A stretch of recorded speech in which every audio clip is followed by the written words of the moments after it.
إن هذا القرآن يهدي للتي هي أقوم ويبشر المؤمنين الذين يعملون الصالحات أن لهم أجرا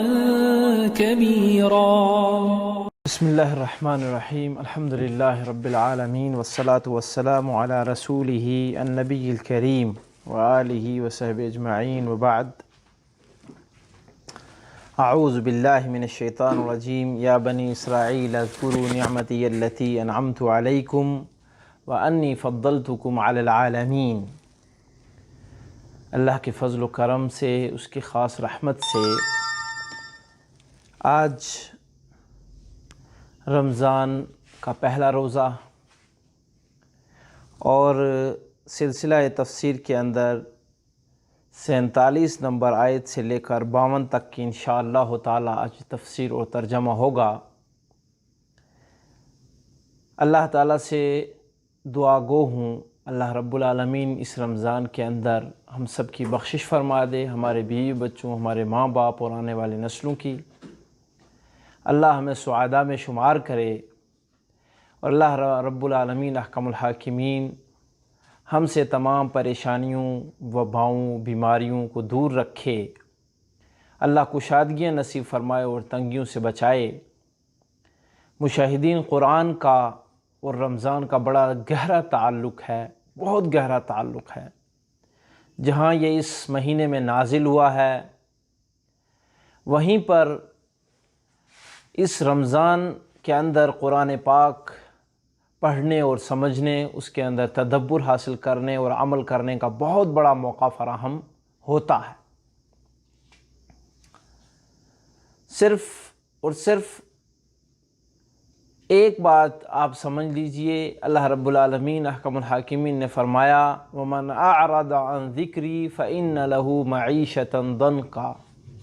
وَنَحْشُرُهُ يَوْمَ الْقِيَامَةِ أَعْمَى قَالَ رَبِّ لِمَ حَشَرْتَنِي أَعْمَى وَقَدْ كُنْتُ بَصِيرًا قَالَ كَذَلِكَ أَتَتْكَ آيَاتُنَا فَنَسِيتَهَا فَكَذَلِكَ الْيَوْمَ تُنْسَى. اللہ تعالیٰ قیامت کے دن یہ فرمائیں گے کہ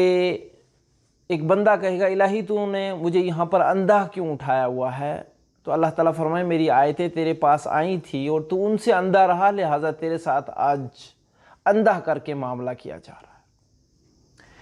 آیت کی شروعات میں اللہ رب العالمین نے فرمایا جو میرے قرآن سے اعراض کرے گا اس کی زندگی تنگ کر دوں گا. رمضان کا مہینہ ہے، اس میں قرآن سے خوب دل لگا لیجئے، اس کو اپنی عادت کے اندر لے آئیے. پڑھنے، سمجھنے، عمل کرنے میں زندگی میں تنگی نہیں آئے گی، نہ مال کی تنگی آئے گی، نہ روزی کی تنگی آئے گی، نہ خوشیوں کی تنگی آئے گی، کسی چیز کی تنگی نہیں آئے گی. ہاں جو اس سے اعراض کرے گا تو رب الجلال احکم الحاکم نے فرمایا اس کی معیشت میں تنگ کر دوں گا، اس کی زندگی تنگ کر دوں گا، اس کے مال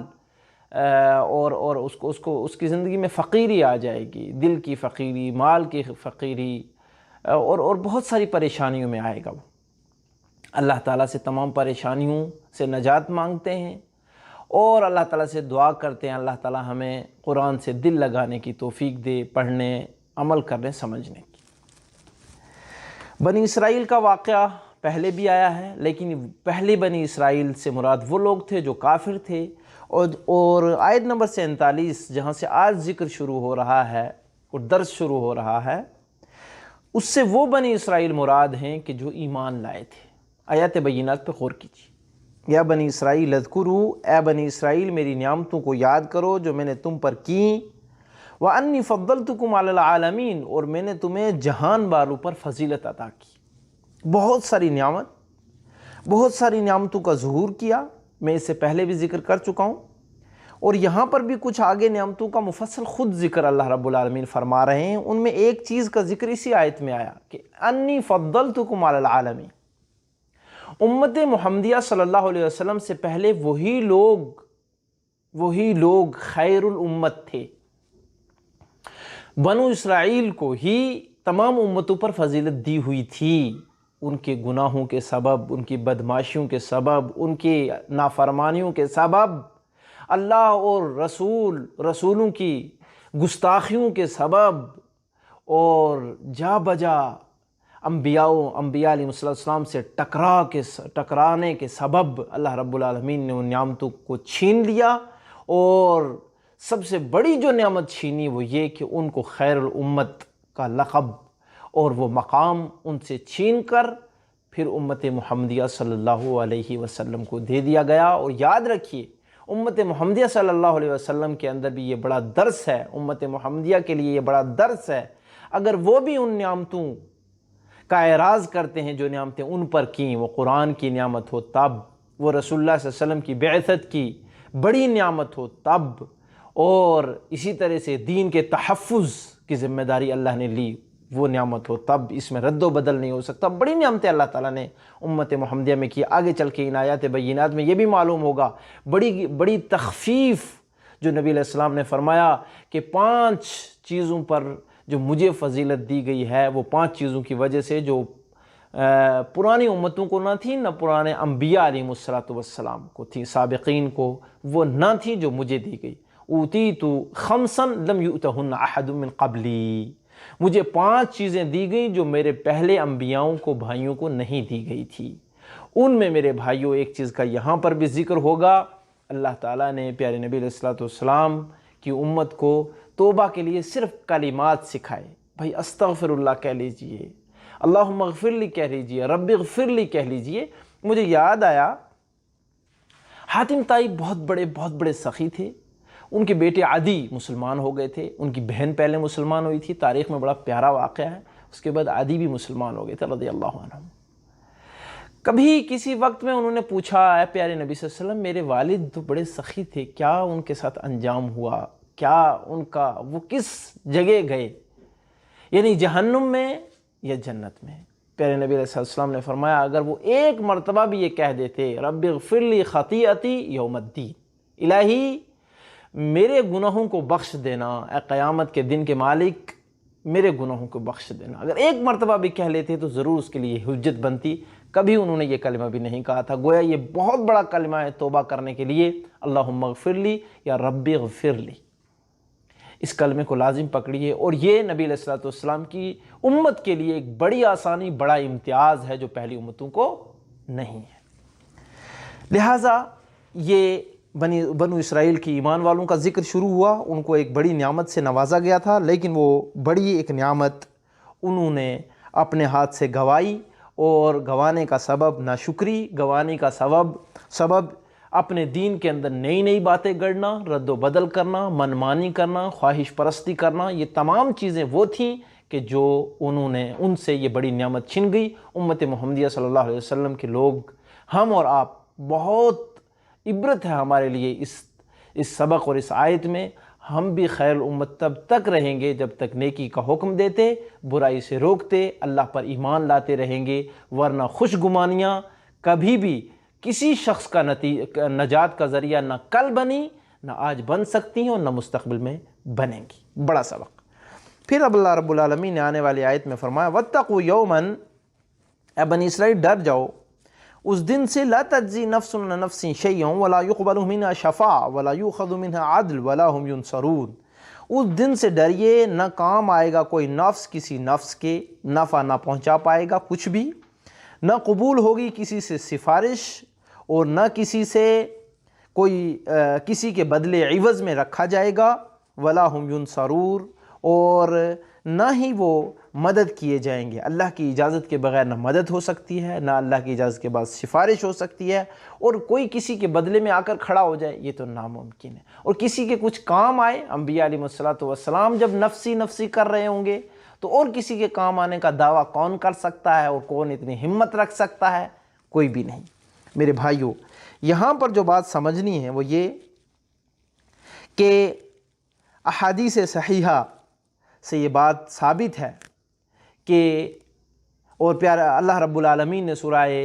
عبس و تولی کے اندر بھی اس چیز کا مفصل ذکر کیا ہے، کوئی نفس کسی نفس کے کام نہ آئے گا، یعنی باپ بیٹے کے، بیٹا باپ کے، میاں بیوی کے، کوئی مال، کوئی زر، کوئی زمین، کوئی جائیداد، کوئی نام اور کوئی مقام، کوئی کسی چیز کے کام آنے والی چیز نہیں سوائے اس کے ایمان اور عمل صالح کے۔ اسی لیے اللہ فرما رہے ہیں اس دن سے ڈرو جس دن کی کیفیت یہ ہوگی کہ اس دن انسان کا ایمان اور عمل صالح ہی اس کے کام آ سکتا ہے، باقی کوئی مقام کوئی مرتبہ کچھ نہ آئے گا، غریب ہوگا اور بڑے نادار ہوگا دنیا میں، لیکن وہاں پر وہ سب سے بڑا اعلیٰ مقام پائے گا، وجہ ایمان اور عمل صالح رہے گی۔ اور اسی طرح بڑے بڑے ظرف والوں کے نام کام نہیں آئیں گے، ہاں ظرف والوں کے اور بڑے بڑے مقام والوں کے اگر کوئی کام آنے والی چیز ہوگی تو ان کے اعمال میں نیک عمل اور اسی طرح ایمان ہوگا۔ پھر اللہ رب العالمین نے بنی اسرائیل کہ اس طبقے سے مخاطب ہو کر یہ بھی فرمایا، وہ وقت بھی یاد کرو وَإِذْ نَجَّيْنَاكُمْ، اور وہ وقت بھی یاد کرو بنی اسرائیل کہ اے وہ لوگوں جو ایمان لائے تھے موسیٰ علیہ السلام پر، کہ جب ہم نے آل فرعون سے آپ کو نجات دلائی، یسومونکم سوء العذاب، آپ کو وہ عذاب دے رہے تھے بدترین عذاب۔ عذاب کیا تھا؟ یذبحون ابناءکم، آپ کے بچوں کو ذبح کر دیا کرتے تھے، ویستحیون نساءکم، اور آپ کی عورتوں کو زندہ رکھتے، وفی ذلکم بلاء من ربکم عظیم،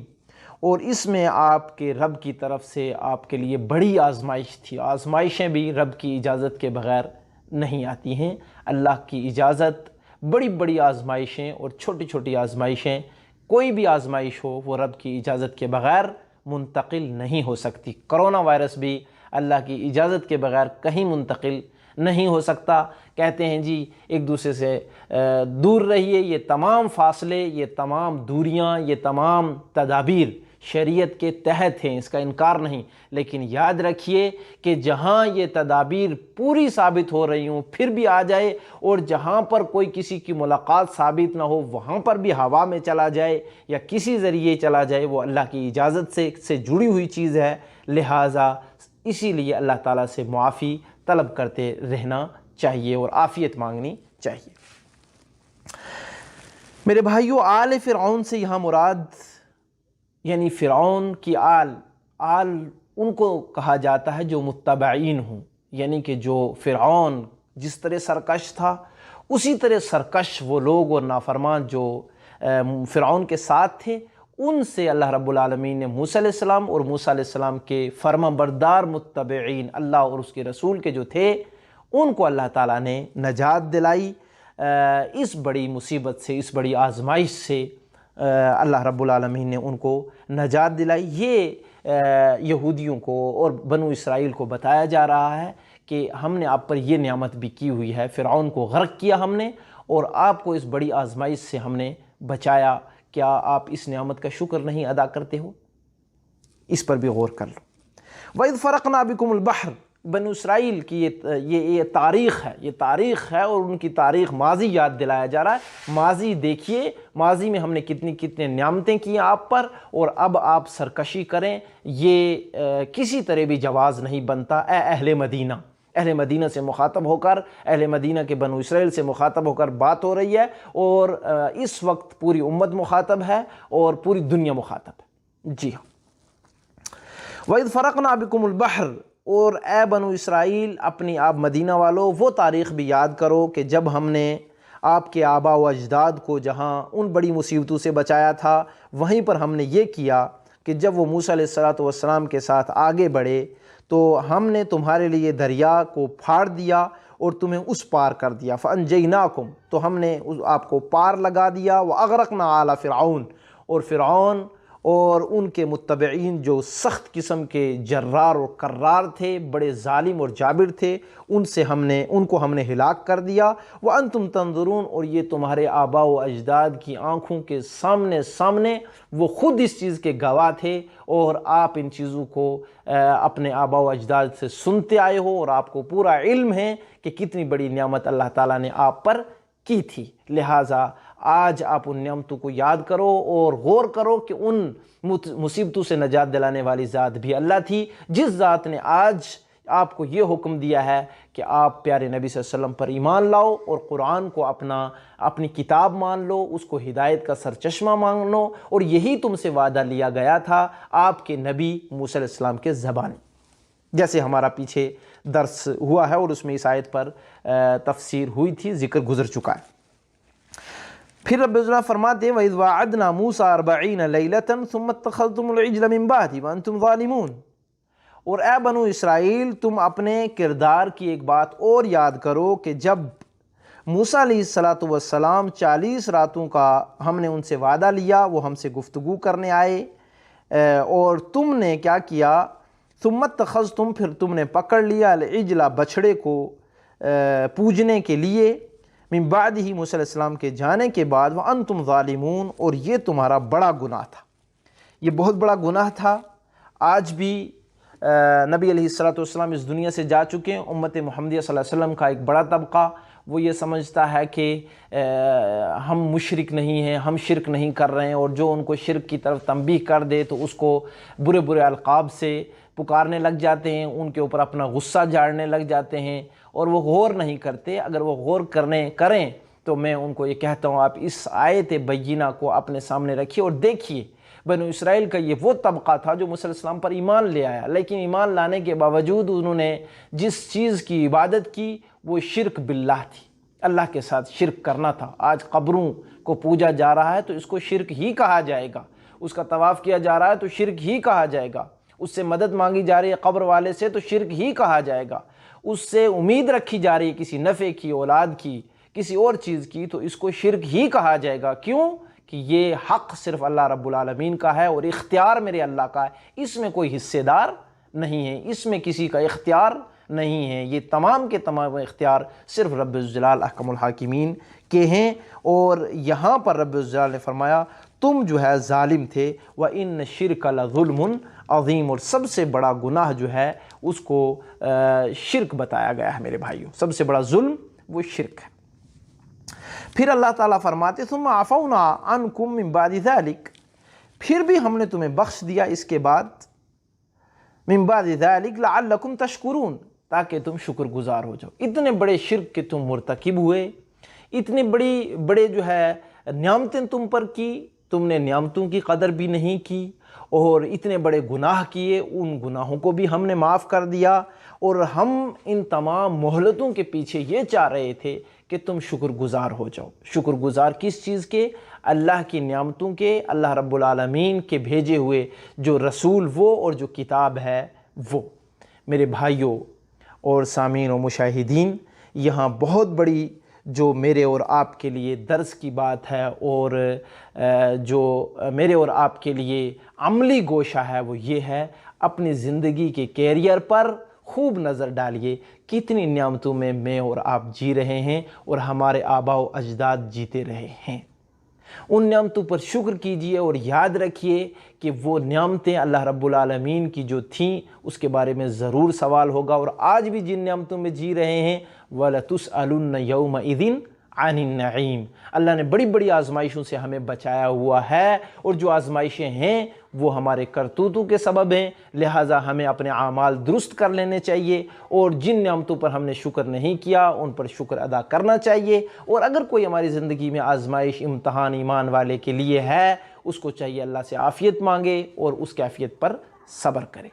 پہلی بات۔ دوسری بات یہ یاد رکھیے، اللہ رب العالمین احکم الحاکمین کا جو دامن عفو ہے وہ بہت بڑا ہے، اور انسان کو چاہیے کہ بڑے سے بڑے گناہ کرنے کے بعد بھی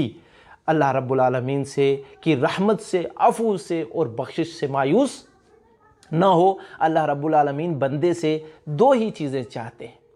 ان کا ذکر اللہ نے قرآن میں دوسرے مقام پر کیا، جس کا خلاصہ جو آیت کریمہ اس طرح سے ہے، ما یفعل اللہ بعذابکم ان شکرتم وآمنتم وکان اللہ شاکرا علیما۔ اللہ تعالیٰ تمہیں عذاب دے کر کیا کرنا چاہتا ہے؟ یعنی اللہ تعالیٰ کو عذاب دینا مقصد نہیں ہے، اللہ کی رحمت اس کے غصے پر غالب ہے، لہٰذا اللہ تمہیں بخشنا چاہتا ہے، تمہاری قدردانی کرنا چاہتا ہے۔ جو چیز چاہتا ہے تم سے وہ یہ کہ آپ ایمان لے آؤ اور نعمتوں کے شکر گزار بنو، بس۔ لہٰذا اللہ کا دامن عفو بہت بڑا ہے، اب اپنے اللہ سے جڑ جائیے اور خوب اللہ سے دعائیں کر کے اپنی بخشش کروائیے، اپنے ماں باپ کی، اپنے بیوی بچوں کی، آنے والے نسلوں کے لیے دعا گو ہوں، اللہ کہنے والے اور سننے والوں کو بخش دے، ایمان کی دولت سے مالا مال کر دے۔ اللہ رب العالمین ہمیں اپنے دامن عفو میں رکھے، نعمت کا شکر گزار بنائے، اور نعمت کی شکر گزاری کرنے کی اللہ ہمیں اور ہماری آل اولاد کو توفیق عطا فرما دے۔ الہی جو یہ رمضان کا بڑا عظیم مہینہ اور قیمتی لمحات تو نے دیے، اے اللہ تیرا اس پر شکر ادا کرتے ہیں۔ نعمت قرآن، نعمت نبی صلی اللہ علیہ وسلم پر شکر ادا کرتے ہیں، نعمت اسلام پر شکر ادا کرتے ہیں۔ الہی تو ہمیں اسلام میں رکھ، ایمان پر خاتمہ نصیب فرما، اور الہی تو اپنے نبی صلی اللہ علیہ وسلم کی سفارش اور شفاعت نصیب فرما۔ آمین وصلی اللہ علی النبی الکریم۔ سبحانک اللہم وبحمدک، اشہد ان لا الہ الا انت، استغفرک واتوب الیک۔ السلام علیکم ورحمۃ اللہ وبرکاتہ۔